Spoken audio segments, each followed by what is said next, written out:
In this video, we will discuss about the parallel plate capacitor and the capacitance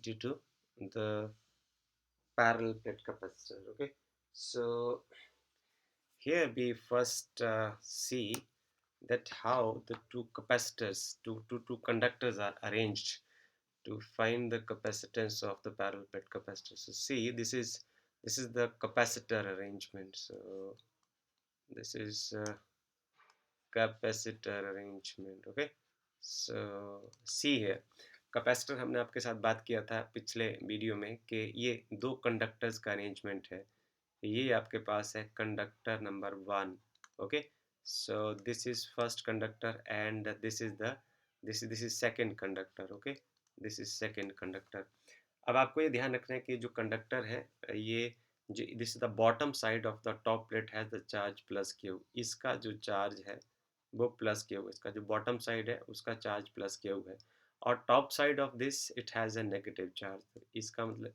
ऐसे ऐसे करके इसमें negative charge distributed है और अभी पिछले वीडियो में ये डिस्कस किया था कि ये दोनों का पोटेंशियल अलग अलग है तो positive plate is at positive potential and negative plate is at negative potential and this V is equal to V1 minus V2 okay and D is the distance with the separation between the two plates ये है D so ये वाला जो part है वो D है अब आपने प्रॉपर्टीज ऑफ फील्ड लाइंस पढ़ा है कि यदि आपके पास दो प्लेट्स हैं तो दो प्लेट्स में क्या होगा ऊपर वाला जो प्लेट है वो पॉजिटिव है इसका जो लोअर पोर्शन है वो पॉजिटिव है और इसका अपर पोर्शन नेगेटिव है तो क्या होगा जो फील्ड लाइन जो है वो यहाँ से यहाँ की और परपेंडिकुलर टू द सरफेस जो है वो अमिट होंगी ओके सो इसका जो है नीचे डायग्राम बना हुआ है तो आपको यहाँ थोड़ा अंदाज़ा लगाना है कि जो फील्ड लाइन है ऐसे normal to the surface positive plate to negative plate होंगी और ये जो फील्ड लाइंस हैं वो इक्वी स्पेस्ड है इसका मतलब जो इलेक्ट्रिक फील्ड है वो यूनिफॉर्म है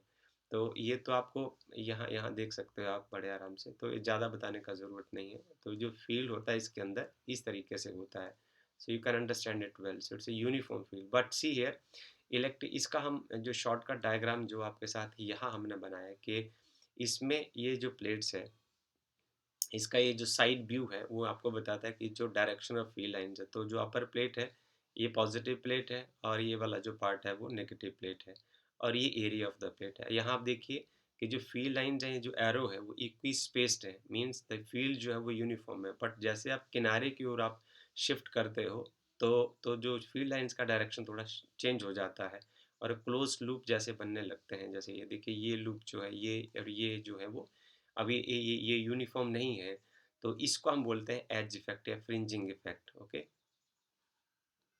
ई D G edge effect so it leads to edge effect okay so edge effect of the capacitor so now we will move for uh, expression for the capacitance of a parallel plate capacitor so जैसे हमने पढ़ा था कि यदि आप दो conductors को arrange करते हो तो जो उसका कैपेसिटेंस होता है वो क्यू वाई बी होता है इस कैपेसिटेंस को हम एक अनदर फॉर्म में लिख सकते हैं यदि हम potential between the two conductors calculate करें we concentrate to find the potential between the two capacitor potential जो होता है पोटेंशियल क्या होता है इलेक्ट्रिक फील्ड को जब आप डिस्टेंस से मल्टीप्लाई कर देते हैं तो जो इलेक्ट्रिक फील्ड है वो हमने सबसे पहले निकालना है तो उसको देखते हैं उसके प्रोसेस को हम स्टडी करते हैं कि वो कैसे कैसे करके होगा तो हमने एक कंडक्टर लिया ये कंडक्टर नंबर 1 है this is the first conductor and this is the second conductor हमने दो कंडक्टर को अरेंज किया और पोटेंशियल क्रिएट कैसे होता है जब यहाँ से कोई चार्ज जो है वो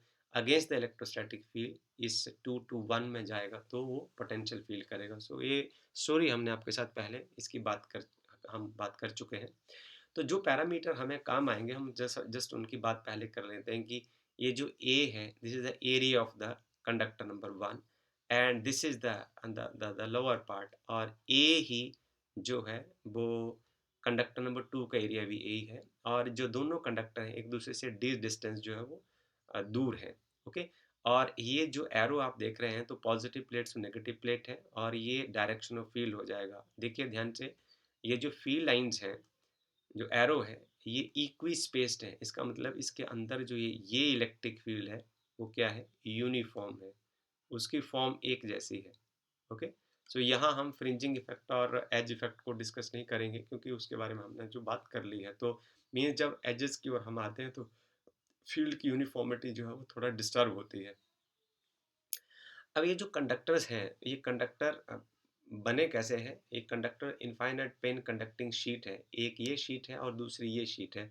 तो आपने पढ़ा है कि जो electric field due to infinite plane conducting sheet जो होता है, इसकी वजह से जो इलेक्ट्रिक फील्ड होगा वो होगा E is equal to sigma upon 2 epsilon 0।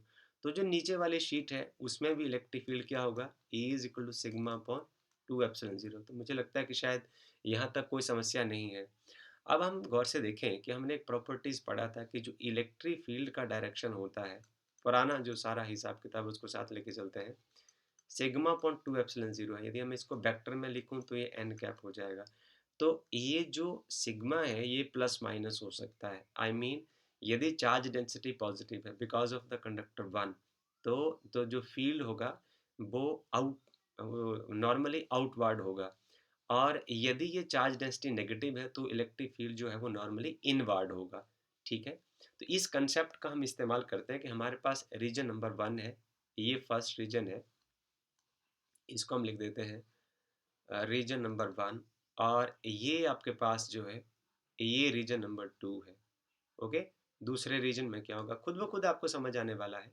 और ये इसका इनर रीजन है। सो इसको हम ऐसे मार्क कर देते हैं। हम तीनों की ही बात करेंगे अलग अलग तरीके से और ये चीज़ें आपको बहुत आराम से समझ आ जाएंगी। This is the inner region. तो सबसे पहले हम चलते हैं कि in region number 1, in region 1, तो जो फर्स्ट रीजन में क्या होगा? अब जरा आप गौर से देखिए कि फर्स्ट रीजन में क्या होगा। ये आपका जो प्लेट है वो पॉजिटिव है। ठीक है, यदि ये प्लेट पॉजिटिव है तो ये पॉजिटिव प्लेट जो है वो अप बार डायरेक्शन में इसका जो फील्ड होगा वो कुछ इस तरीके से होगा। ओके, पर ये जो नेगेटिव प्लेट है इसका जो फील्ड होगा वो कैसा होगा? वो इस तरीके से होगा।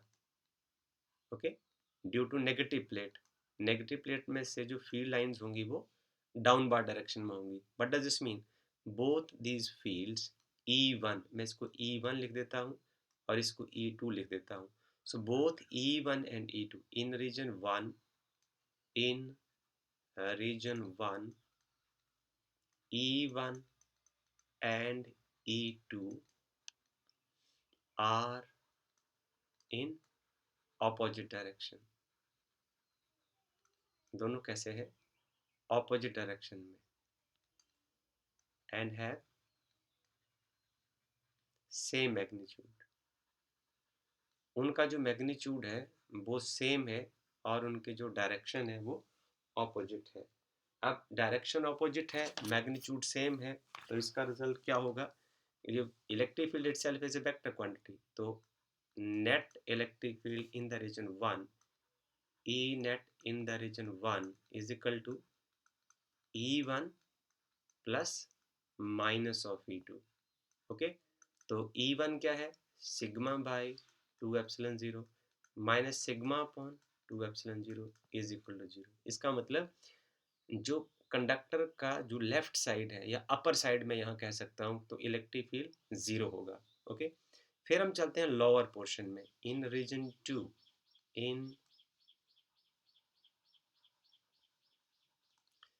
इन सेकेंड रीजन में भी आपको वही चीज़ इस्तेमाल करनी है। हम सेकेंड रीजन की बात करते हैं। ये देखिए, सेकेंड रीजन में क्या है? ये नेगेटिव प्लेट है और ऊपर पॉजिटिव प्लेट। तो नेगेटिव प्लेट में जो फील्ड लाइंस होंगी वो नॉर्मली इनवर्ड होंगी।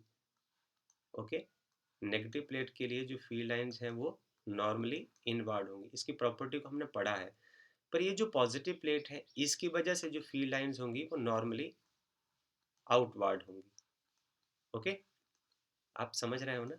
सो इसका मतलब है कि इस रीजन में भी दोनों field, both both E1 and E2, दोनों E1 और E2 have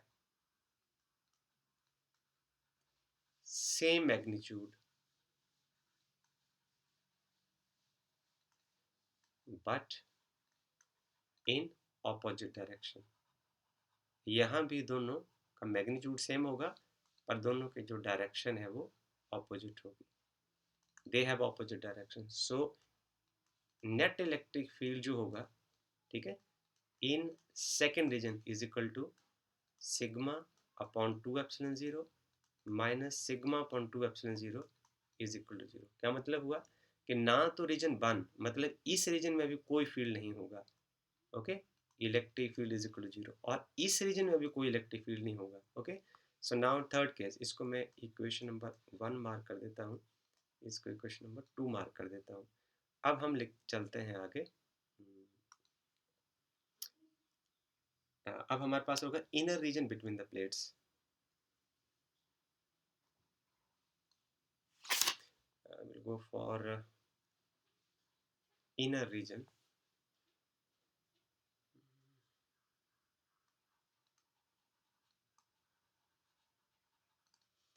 inner region between the plates। अब प्लेट्स के बीच की बात करते हैं, तो प्लेट्स के बीच में क्या है, ये देखिए आप पॉजिटिव प्लेट है, पॉजिटिव प्लेट से जो फील्ड होगा, मैं इसको यहाँ बना देता हूँ, ये आपकी पॉजिटिव प्लेट है और ये आपकी नेगेटिव प्लेट है।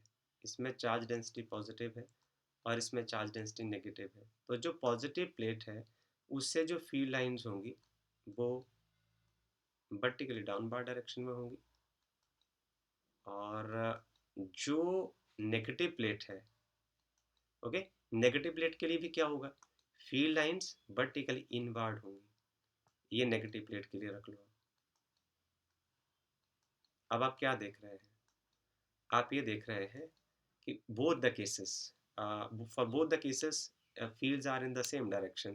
so जो इलेक्ट्रिक फील्ड, जो नेट इलेक्ट्रिक फील्ड होगा वो क्या होगा, E1 प्लस E2। सो इसमें मैं कैसे लिख सकता हूँ, both E1 and E2 have same magnitude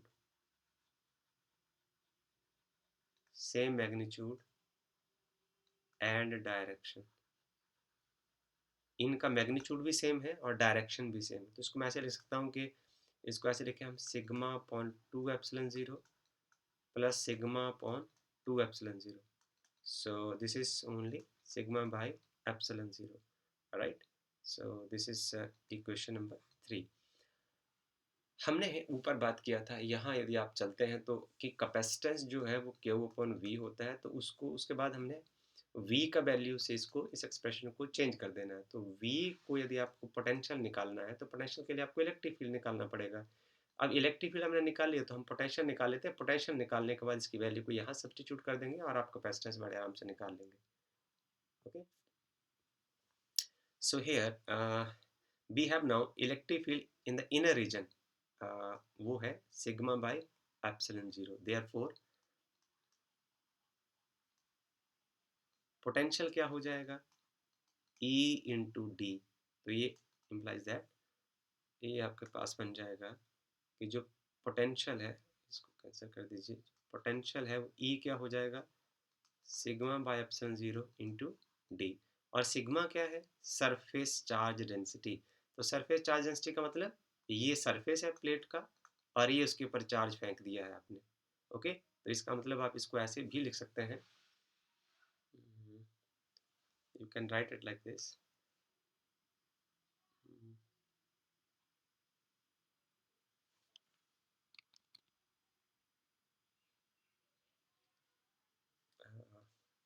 ये सरफेस है और इसके ऊपर आपने चार्ज फेंक दिया है। सो अब हम इसको ऐसे लिख सकते हैं कि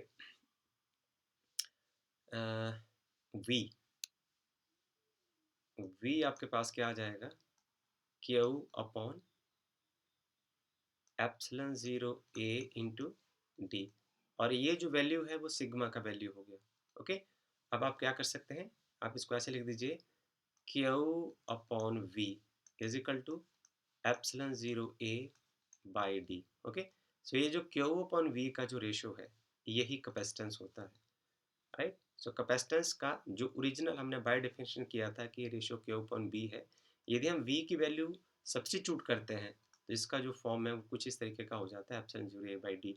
तो वेरी बिगिनिंग में हमने जो पढ़ा था वो ये था कि जो कैपेसिटेंस ऑफ ए कैपेसिटर है वो क्यू से भी इंडिपेंडेंट होता है और पोटेंशियल से भी इंडिपेंडेंट होता है, बट ये डिपेंड करता है तीन चीज़ों के ऊपर कि आपकी जो दो प्लेट्स हैं, राइट, इसको समझने की कोशिश करना है कि इसके बीच का जो मीडियम है वो कैसा है, नंबर एक।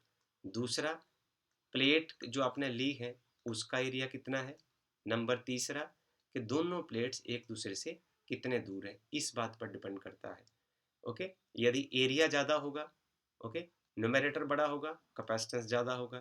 यदि आप दोनों प्लेट्स को एक दूसरे से दूर दूर रखेंगे तो कैपेसिटेंस जो है वो कम होगा, और यदि नज़दीक रखेंगे तो कैपेसिटेंस ज़्यादा होगा। ओके, अगला जो हमारा पार्ट है जिसको हमने पढ़ना है कि प्रैक्टिकल यूनिट्स ऑफ कैपेसिटेंस क्या होते हैं। तो बिगनेस ऑफ फेराड के बारे में हमने डिस्कस करना है कि जो फेराड है एक बहुत बड़ा यूनिट होता है, तो हम प्रैक्टिकली उसको अप्लाई करना बड़ा मुश्किल होता है। So this is what we have to discuss. It is what the bigness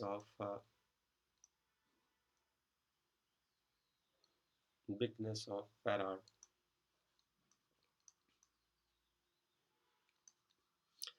farad का जो यूनिट होता है वो कितना बड़ा होता है उसके बारे में हम बातचीत करेंगे। तो जो सी का हमारे पास फार्मूला आया वो आया epsilon 0 A by D, right. So यदि हम मान लो हमारे पास दिया कि हम मान के चलें कि जो हमने यूनिट एक 1 फैराड कंसिडर किया है, कैपेसिटेंस आपकी 1 फैराड आ जाती है, और एप्सिलॉन तो एप्सिलॉन एप्सिलॉन 0 एक कांस्टेंट वैल्यू है और उसका जो वैल्यू होता है वो 8.85 क्रॉस 10⁻12 कूलम स्क्वायर न्यूटन -1 और मीटर -2 होता है। ये तो इसका वैल्यू हो गया। ओके, और जो डिस्टेंस बिटवीन द जो दो प्लेट्स हैं उन उसको हम 1 सेंटीमीटर कंसिडर कर लेते हैं कि अब 1 सेंटीमीटर आपने जो दो कैपेसिटर की प्लेट्स हैं उनको आपने 1 सेंटीमीटर एक दूसरे से दूर रखा है। ओके, अब आपको ये डिटरमिन करना है कि हम ऐसा करते हैं तो एरिया ऑफ द प्लेट्स कितना होगा। तो एरिया को आप इस इक्वेशन से आप यदि सेपरेट करें तो कुछ इस तरीके से आ जाना चाहिए। एरिया जो है C into D by epsilon 0 होगा। तो यहाँ आप वैल्यू सब्स्टिट्यूट कर दीजिए। इसकी जगह 1 फैराड आ जाएगा। डिस्टेंस 1 सेंटीमीटर मीन्स 10⁻⁻2 मीटर हो जाएगा। एप्सिलॉन 0 का वैल्यू यदि आप पुट करें तो 8.85 cross 10⁻12 coulomb square newton -1 and metre -2। यदि हम इसको सॉल्व करें तो ये लगभग जो है वो 10⁻9 मीटर स्क्वायर आ जाएगा। तो 10⁻9 मीटर स्क्वायर का मतलब क्या है? इसका मतलब है कि जो आप कैपेसिटर बनाएंगे, ठीक है, उसके लिए आप दो कंडक्टर्स लेंगे, मीन्स दो प्लेट्स लेंगे, कंडक्टिंग प्लेट जिसकी चार्ज डेंसिटी प्लस सिग्मा और माइनस सिग्मा थी। तो उसमें जो एक प्लेट का जो एरिया होगा वो 30 किलोमीटर होगा, और इसमें इसका भी एरिया जो है वो लगभग 30 किलोमीटर का होगा। तो आप अंदाज़ा लगा सकते हैं कि कितनी बड़ी आपको प्लेट जो है वो यूज़ करनी पड़ेगी यदि आपको अ, यदि आपको जो कैपेसिटेंस 1 फैराड यदि आपको अरेंज करना है तो कितना मुश्किल होगा। So this means this is practically इसको रियलाइज़ करना बहुत मुश्किल काम है। इसलिए हम जो कैपेसिटेंस की जो वैल्यू है उसको 1 फैराड की जगह हम 1 माइक्रो फैराड या 1 नैनो फैराड, जब आप न्यूमेरिकल प्रॉब्लम करेंगे तो उसमें ऐसी वैल्यू होंगी 1 पिको फैराड एटसेट्रा। तो मुझे उम्मीद है कि आपको ये वीडियो पसंद भी आएगा, और पसंद आना ना आना एक अलग बात है, पर आपको ये जो पढ़ाया वो समझ आएगा। मैं इस उम्मीद के साथ इसको क्लोज कर रहा हूँ। धन्यवाद।